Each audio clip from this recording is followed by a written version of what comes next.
I never thought about it differently until I heard my aunt speak, which wasn't until I was in 10th grade.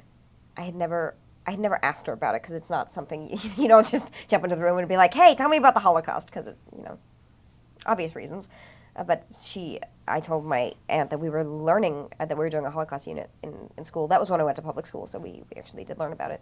Um, and she volunteered to come speak to the class, and I said, "Great." And so she came in and she spoke to almost the entire school, and she told her story, and I had no idea, and someone asked a question about, what did you bring when you had to leave your home? And she said, we brought pictures. And it was just, I just kind of, all of a sudden I felt this connection, like the pictures she brought, that's my family, you know?